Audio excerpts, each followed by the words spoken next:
നമ്മുടെ വീഡിയോയിലേക്ക് എല്ലാവർക്കും സ്വാഗതം. ഇത് നമ്മൾ പറയാൻ പോകുന്നത് നമ്മുടെ മനുഷ്യരെന്ന നിലയിൽ നമുക്ക് ചില ഡ്യൂട്ടികളും അതുപോലെ തന്നെ ചില അവകാശങ്ങളും ഉണ്ട്. അതായത് ഒരു പൗരന്, നമ്മളിപ്പോൾ ഇന്ത്യൻ പൗരന്, സ്ത്രീ ആയിക്കോട്ടെ പുരുഷന്മാരായിക്കോട്ടെ, ഒരു ഇന്ത്യൻ ഭരണഘടന അനുസരിച്ച് ഇന്ത്യൻ പൗരന് ചില അവകാശങ്ങളും അതുപോലെ ചില ചുമതലകളും നിർവഹിക്കുന്നുണ്ട്. അതായത് നമുക്ക് ചില അവകാശങ്ങളുമുണ്ട്, അതേപോലെ തന്നെ ചില ഡ്യൂട്ടീസും ഉണ്ട്, റൈറ്റ്സ് ആൻഡ് ഡ്യൂട്ടീസ്. അത് ഇന്ത്യൻ ഭരണഘടനയിൽ പറയുന്ന കാര്യമാണ്. അതായത് നമ്മുടെ അവകാശങ്ങൾ എന്ന് പറഞ്ഞാൽ നമുക്ക് സ്വതന്ത്രമായി ജീവിക്കാനുള്ള അവകാശം. സ്വാതന്ത്ര്യം എന്ന് പറയുമ്പോൾ നമ്മളൊരു സ്വതന്ത്ര രാഷ്ട്രമാണ്. അതിൽ കടന്ന സ്വാതന്ത്ര്യമല്ല, മറ്റുള്ളവർക്ക് ഉപദ്രവം എത്താത്ത രീതിയിലുള്ള സ്വാതന്ത്ര്യമാണ് നമ്മൾ അനുഭവിക്കേണ്ടത്. സ്വതന്ത്ര രാഷ്ട്രം വിചാരിച്ചിട്ട് മറ്റുള്ളവർക്ക് ഉപദ്രവമുള്ള കാര്യങ്ങൾ നമ്മൾ ചെയ്യാൻ പാടില്ല എന്നുള്ളതാണ്. അതായത് നമുക്ക് സ്വാതന്ത്ര്യം, അതിൽ സ്വാതന്ത്ര്യത്തിൽ ഏറ്റവും പ്രധാനപ്പെട്ട സ്വാതന്ത്ര്യം ജീവിക്കാനുള്ള സ്വാതന്ത്ര്യം. നമ്മൾ ജനിച്ചു, ഏത് സാഹചര്യത്തിലാണ് നമ്മൾ ജനിച്ചു നമുക്ക് പറയാൻ പറ്റില്ല.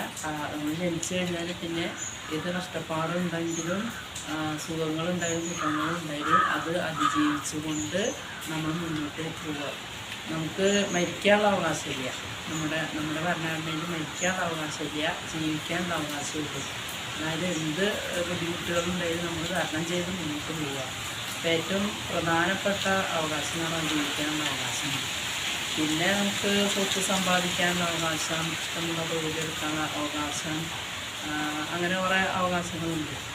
അപ്പോൾ വോട്ട് ചെയ്യാനുള്ള അവകാശം, തെരഞ്ഞെടുപ്പിന് മത്സരിക്കാനുള്ള അവകാശം, വിദ്യാഭ്യാസത്തിനുള്ള അവകാശം, അങ്ങനെ കുറേ അവകാശങ്ങൾ നമുക്കുണ്ട്. ഇന്ത്യ ഭരണഘടന നമുക്ക് അവകാശങ്ങൾ പറയുന്നുണ്ട്. അതോടൊപ്പം തന്നെ നമുക്ക് ചില ചുമതലകളും നിർവഹിക്കാറുണ്ട്. അതായത് പ്രധാനമായിട്ടുള്ള ചുമതല എന്ന് പറയുന്നത് ഇപ്പോൾ നമ്മുടെ നമ്മുടെ ഡ്യൂട്ടീസ് എന്ന് പറയുന്നത് നമ്മൾ രാജ്യത്തിനെ സ്നേഹിക്കുക, രാഷ്ട്രത്തോട് കൂറ് പുലർത്തുക, അല്ലെങ്കിൽ രാജ്യദ്രോഹം ചെയ്യാതിരിക്കുക,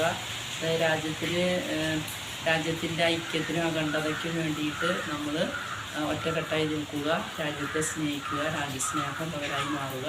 പിന്നെ നമ്മൾ നികുതിയൊക്കെ കൊടുക്കേണ്ടതായിട്ട് വരും നമുക്ക്. അതായത് നമുക്ക് സ്വത്തുണ്ടെങ്കിൽ നികുതി, ഭൂനികുതി അതൊക്കെ കൊടുക്കുക. പിന്നെ പല നികുതികളും ഉണ്ട്.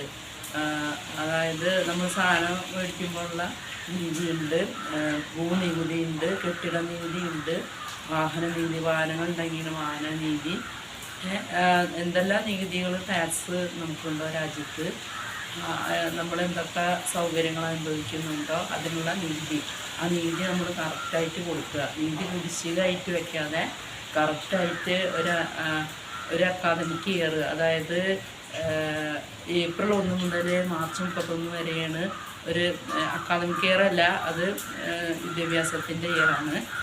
അതായത് ജൂൺ തൊട്ടിട്ട് മാർച്ച് 31 വരെയാണ് നമ്മളെ അക്കാദമിക് ഇയർ എന്ന് പറയുന്നത്. അത് സ്കൂളിലെ വിദ്യാഭ്യാസത്തിൻ്റെ അതല്ല, ഒരു ഫിനാൻഷ്യൽ ഇയർ, ഒരു ധനകാര്യ വർഷം, സാമ്പത്തിക ഇടപാടുകളൊക്കെ നടത്തുന്ന ഇയറാണ് ധനകാര്യ വർഷം. അതായത് ഏപ്രിൽ 1 തൊട്ടിട്ട് മാർച്ച് 31 വരെയുള്ള ദിവസം ആ വർഷത്തിൽ കൊടുക്കേണ്ട നികുതികൾ കറക്റ്റായിട്ട് അടയ്ക്കുക.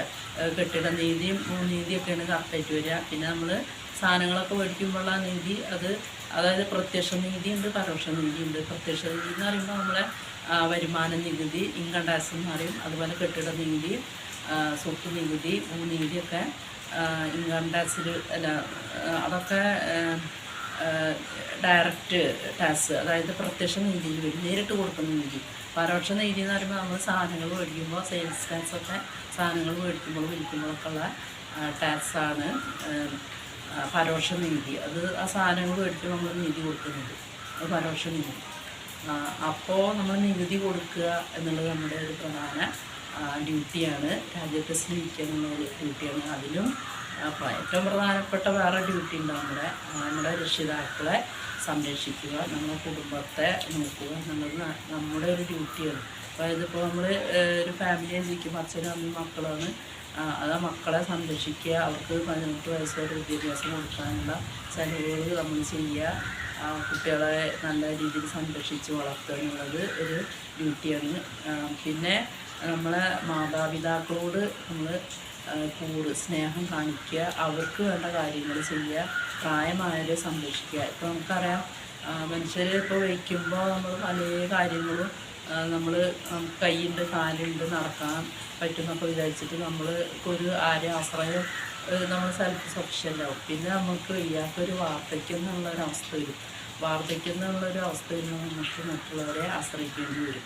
അതായത് പ്രധാനമായിട്ട് നമ്മളെ മക്കളെ നയിക്കുന്നു നമുക്ക് ആശ്രയം, അല്ലെങ്കിൽ നമ്മളെ രക്ഷിതാക്കൾക്ക് അല്ലെങ്കിൽ അച്ഛനും അമ്മയും ഒക്കെ പ്രായമുള്ളവർ വീട്ടിലുണ്ടാകുമ്പോൾ അവരെ സംരക്ഷിക്കുക എന്നുള്ളത് നമ്മുടെ ഡ്യൂട്ടിയാണ്. ആൺകുട്ടികളെ പെൺകുട്ടികളെ ഡ്യൂട്ടിയാണ് മാതാപിതാക്കളെ സംരക്ഷിക്കുക എന്നുള്ളത്.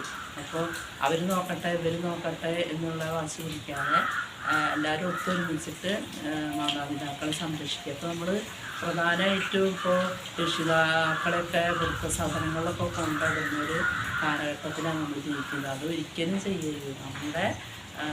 നമ്മൾ മരണസമയത്ത് നമ്മളെ കൊച്ചുമക്കളെയും കുട്ടികളെയൊക്കെ കണ്ട് സന്തോഷത്തിൽ ജീവിക്കുന്നതൊക്കെ ആഗ്രഹിക്കാത്ത ഒരു വാർദ്ധക്യത്തിൽ ജീവിക്കുന്ന ആരും ഉണ്ടായിരിക്കില്ല. അപ്പോൾ അവരെ നമ്മൾ സ്നേഹിക്കുക, അവർക്കിപ്പോൾ ഒരു ഫുഡ് കൊടുക്കേണ്ട ആവശ്യമുള്ളൂ, ഫുഡ് കൊടുക്കുക, പിന്നെ അവർക്ക് വേണ്ട മരുന്ന് കൊടുക്കുക, അതൊക്കെ ഇപ്പം അവർ ആഗ്രഹിക്കുന്നു. അല്ലാതെ വല്ല ആഡംബരമൊന്നും അവർ ആഗ്രഹിക്കുന്നില്ല.